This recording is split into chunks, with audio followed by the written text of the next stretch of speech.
the richest man in the capital, Victor Lane, had been chasing me for 5 years, but I never even glanced at him, because to him, I was just one of many blind box wives he planned to collect. As long as you were chosen on the eve of his wedding, you'd become the richest man's wife, and I knew without a doubt, I was bound to be picked. I had already died once. In my previous life, I was the chosen bride, the one everyone envied. On our wedding day, he got drunk and missed a call from his adopted sister, the only woman he truly loved and mourned when she died suddenly, Julia Watson. That night, she died of a heart attack. The next morning, he dragged me to the morgue, grabbed my hair and forced me to kneel down 1,000 times before her body. Why did you tamper with the lottery? You knew I loved Julia. If I had drawn the empty lot, I could have married her. She died crying, clutching your wedding dress, her dress. She should have been the one I married. You were just a tool to make Julia jealous. Do you think you're worthy to stand beside me? Victor's voice was cold and sharp as he glared at me. He poured all his grief and anger onto me, blaming me for everything. He had my fingers crushed because I wore the ring meant for Julia. He stripped me and threw me into the river because I wore her wedding dress. In the end, he nailed me into a coffin, his coffin, and buried me alive. When I opened my eyes again, my body was whole, but it ached for 5 long years. This time I vowed to change everything. I switched the blind box's order so he would inevitably draw the empty lot. From then on, they could hate or love each other as much as they wanted, but it wouldn't concern me anymore.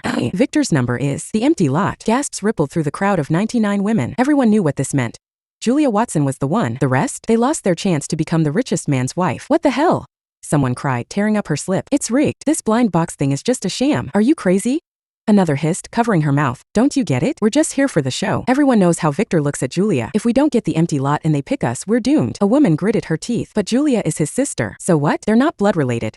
Marriage could happen. The rest of us are just fillers. Honestly, the only one with a real chance of surviving this is Jacqueline Smith. Number 1. Calmly, I tore the slip with number 1 written on it from my hand. My fingers trembled involuntarily, the pain from the past still etched deep inside. Across the room, Victor's pupils flickered with excitement as he stood and rushed to embrace Jacqueline Smith. Jacqueline, this time I picked you. You're not allowed to run anymore. Jacqueline blushed and tried to push him away, but he held her tighter. But I've always thought of you as a brother. That's fine. You'll get used to it. It's our fate. He cupped her face with both hands, but his cold and sharp eyes flew to me. A chill ran down my spine. I instinctively straightened. Could it be Victor Lane had been reborn too? But even if he had, I owed him nothing. This time I gave him what he wanted. I was finally free. At the head table, Mrs. Lane cleared her throat lightly, a flicker of panic in her eyes. Victor, Auntie never imagined that out of 99 boxes, you'd actually draw the empty lot. Seems fate truly ties you and Jacqueline Smith. But this result is unexpected. I'll need to speak with your father. Victor's lips curled in satisfaction. Of course, he said, shooting me a challenging glance. As for the rest of these women, let them stay at the Lane estate until after our wedding as compensation. He thought I would fall apart, that I would cry, but I didn't. I smiled. I applauded along with everyone else. In my previous life,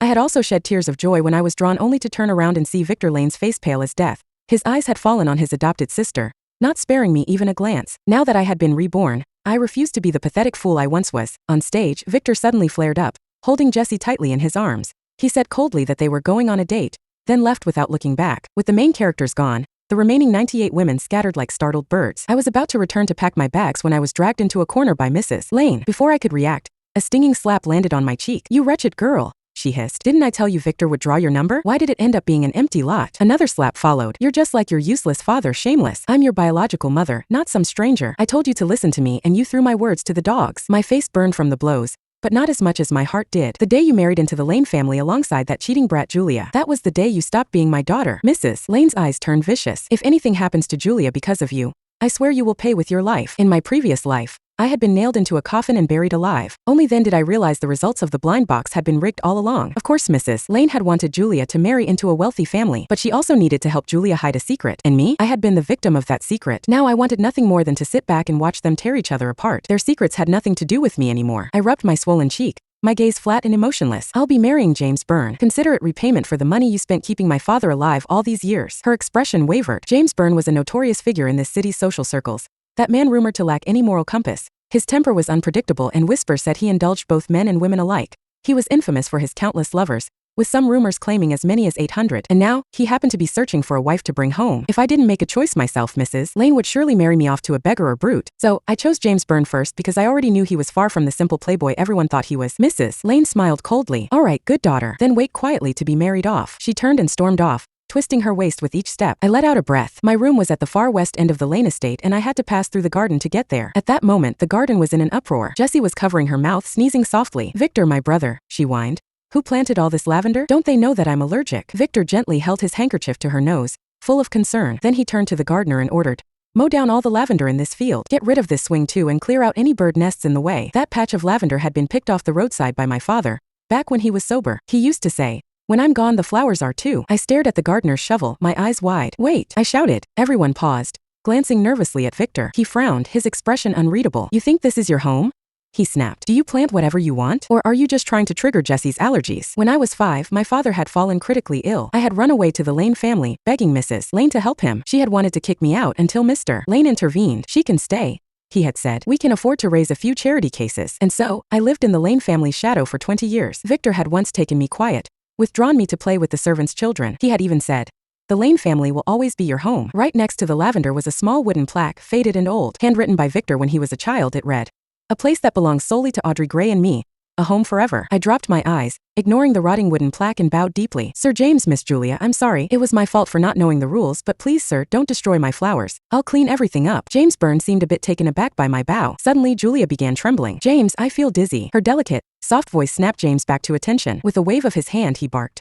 What are you waiting for? Do it. The lush lavender was fed into the grass crusher, turning into purple juice. No, I screamed, desperately lunging forward and clutching whatever I could. James Byrne, startled, let go of Julia Watson, who stumbled back and hit a tree trunk. Are you crazy? His eyes were red with fury as he pulled me away until he noticed what I held in my palm. A crushed flower and a broken, rotting wooden plaque. You! He started. Tears burst from my eyes.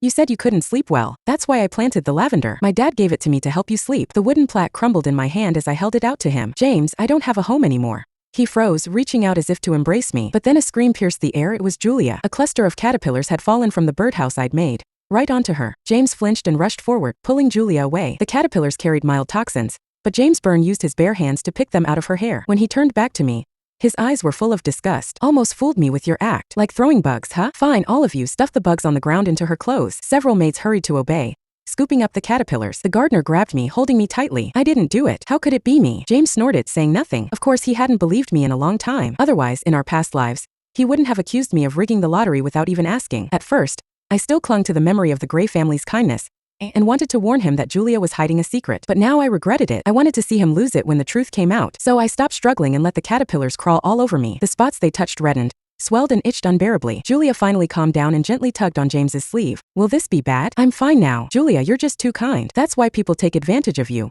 he said. Come on, I'll take you to the doctor. He carried Julia and walked away, leaving me behind. My body gave out and I collapsed onto the ground. My fingers had dug deep into the soil from trying to endure the pain, mud and blood coating my skin. Because of James Byrne, no one came to help me. I endured the nausea and pain, finally throwing off the caterpillars and staggering to the family doctor. Inside, I saw James behind a curtain, applying medicine to Julia. Though it was just a simple treatment, Julia gasped dramatically. By the time he pulled the curtain back, Julia was limp in his arms and his fingers were still wet with medicine. James glanced at my red, swollen, festering neck and tossed a bottle of potion at me. I was a second too slow. The glass shattered on the floor, spilling the liquid everywhere. No need to see a doctor. You're only good for filth. In the Byrne family and in the whole capital, James was like the sky itself. If he said I couldn't see the doctor, no doctor would even look at me. I knelt on the floor, half covered in dirt, applying the potion with my mud-stained hands.